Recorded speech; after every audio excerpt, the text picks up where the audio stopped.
Thanks for visiting Patient Weather. Today I'm meteorologist Al Peterlin. I'd like to talk about the weather health stresses for April 21st, 2026. We keep additional info at tpatw.com and we maintain a storefront on Amazon.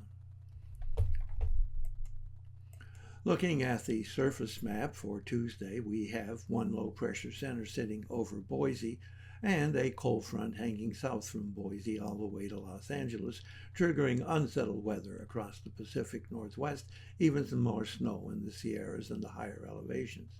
We have a little bit of a lingering low over the Great Lakes, and we have a frontal remnant hanging about South Texas, keeping a lot of unsettled weather across the really most eastern two-thirds of the state of Texas. Looking at our vitality index, where any of the individual weather elements might have some kind of impact on human health, and we have a lot of activity running up from California into Oregon and Washington. We have some activity pushing its way on up into West Texas, and of course we have a lot of activity over the Great Lakes. Looking at the change in pressure, we have falling pressure across eastern Nevada up through Idaho, and we have falling pressure over the Great Lakes from Iowa and Wisconsin across Indiana, Ohio into western Pennsylvania, and the entire state of Michigan.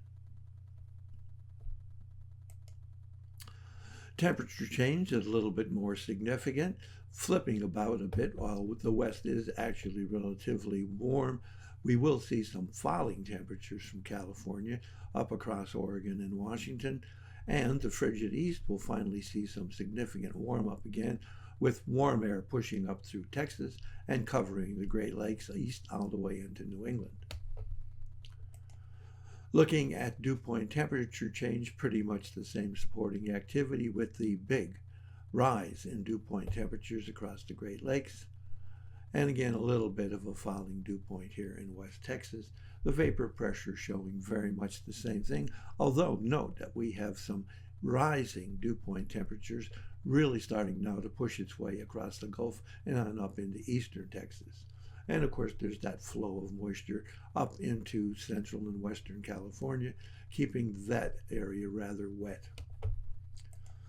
Looking at the changes in atmospheric oxygen, you can see that we are having migraine stresses across all of California, the whole westernmost half of Nevada, very difficult across Oregon, and the eastern or westernmost portions of Washington state. Interesting little risk of migraine here from northern Louisiana across eastern Texas, the whole western half of Arkansas, and the eastern portions of Oklahoma. We also have migraine stress across central and southern Florida, and then jumping up along the coastal areas from the Carolinas, across Virginia, Maryland, Delaware, and just the eastern coastal areas of New England. Looking at the asthma and arthritis risk, note with that western flow of moisture through West Texas, we pick up a risk of asthma and arthritis, especially up through the Panhandle.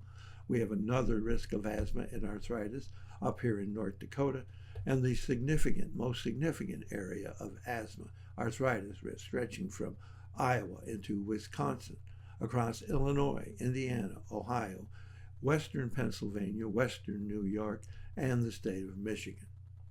Thanks for visiting the patient and the weather. Your comments are appreciated, and if